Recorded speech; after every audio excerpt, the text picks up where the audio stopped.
Yeah, that's almost like a salary for a lot of people. Yeah, just for coverage. That's not out of pocket when you actually have to go into the hospital or go see a doctor. Anyway, so but I understand why people are afraid, right? They say, well, Jimmy, I don't want the government running my healthcare. Me neither. Mm. What I want is the government to write a check and give it to my doctor. So I'm still going to go to my same doctor. My doctor is not going to work for the government. My doctor's going to have a private practice. I'm going to go to a private hospital, but the government's just going to write the check. That's the difference. Instead of Blue Cross writing the check, the government's going to write the check. And the insurance pool is going to start at the Atlantic and it's going to end at Hawaii. And that's going to be so you get more people in, lowers the cost.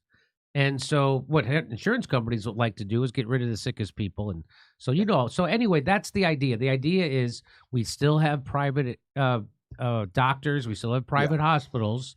We just have the bill being paid by the government instead of having a person that takes a third of our medical and out of it for their profit. That's all an insurance company is. They're a middleman we don't need. Yeah, and they're going to drive the prices up. That's right. Yeah, I don't think my audience is going to like it, but I think I agree with you. Our thing is such a disaster. I know it's a complex thing to do, but that sounds so much better than what we're currently doing.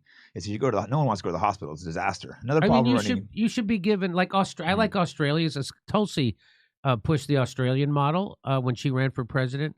It's like you have a basic level of care. Right now, if you want to go buy insurance, so like I could have a private room if I'm in the hospital, or I can. Yeah, so you could have upgrades for rich people. No, I think that makes sense. Have specialty doctors for the rich people, but we should all have basic care. Everybody should get basic care. We're one of the richest countries in the world, or if not the richest, and we don't have like insurance. It's just terrible. It's crazy. And we're giving it to legal aliens that come through, but not our citizens. That's right. It's like how are people not angry?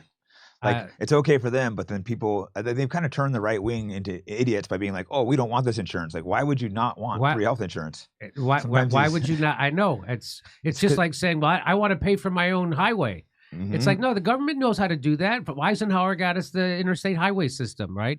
He had to bill it as a defense project, right? You know that? That's how we got the interstate. Really? Yeah. He said it was so we could move our nuclear missiles around. But it was really, and what did that do for commerce, right? It was great. It's great for business. It's great for everybody. So there's things that government can do. I don't want government to do everything either, right? Government messes up a lot of shit. But there's things that, government is just us coming together. Yeah. No, I agree with some of it. I think the problem is our government does a lot of things completely incompetent. So people see that and they're like, oh, I don't know. But if they could do it right, then it'd be much better. And they could still keep, like you said, private doctors.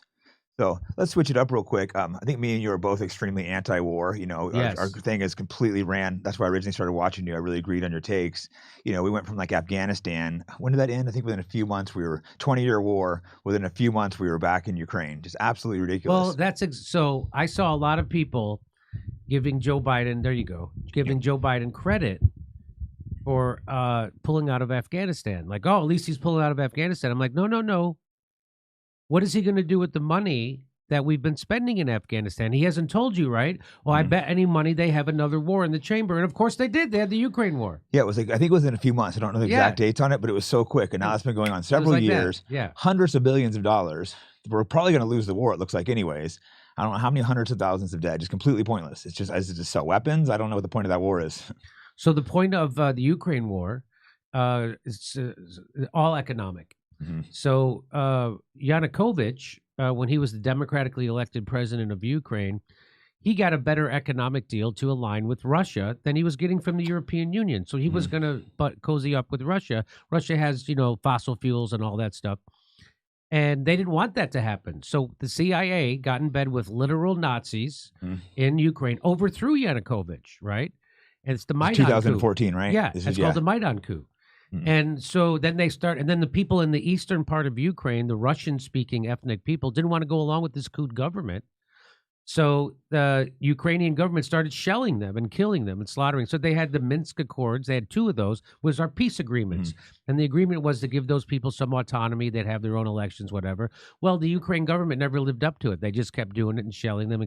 And the whole point, which was revealed by Angela Merkel, of those peace agreements wasn't to actually bring peace to Ukraine. It was to buy time so Ukraine could build up their military for the eventual war they were going to have with Russia.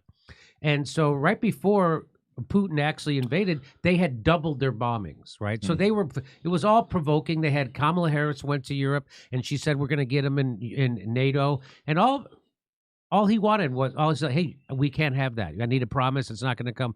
And so we provoked this. Everyone Yeah. from Chomsky to Henry Kissinger, everybody realizes that we provoked this. And I mean, everybody from Chomsky and Henry Kissinger said we should never do this, and we should never push Russia closer to China. And that's exactly what we did. So so that's the one thing, right? So then the other thing was, they wanted to balkanize. So they're already done it. Half the farmland in Ukraine's already been sold off. So BlackRock, Vanguard, State Street, they thought they were going to be able to do. They thought Russia was weaker than they are. They thought they were going to be able to balkanize Russia and break it up, just like they're doing to Ukraine, and sell it off to Vanguard, BlackRock. But they can't. Russia's much stronger than they thought because they're all a bunch of morons. And then they got closer with China, and then Saudi Arabia also started selling. So Saudi Arabia is sick of the United States too. So everything they said Trump was going to do, he was going to turn our allies against us and bring chaos and nobody respect. That's exactly what Joe Biden and his neocons have done. Yeah, no, you can see that's what's funny. The left defends these wars and these people, but I mean, both these wars are awful, and it's Yes. absolutely ridiculous. It's the economic wars is another and so we wanted to sell natural gas and energy to Europe. That's why we blew up the Nord Stream pipeline. It's funny. I read your Wikipedia, and it said you said the U.S. was involved, and it's one of your conspiracy theories you were involved with. But clearly, we did blow it up. Yes. So it's like they accused of all these conspiracy theories, which were true.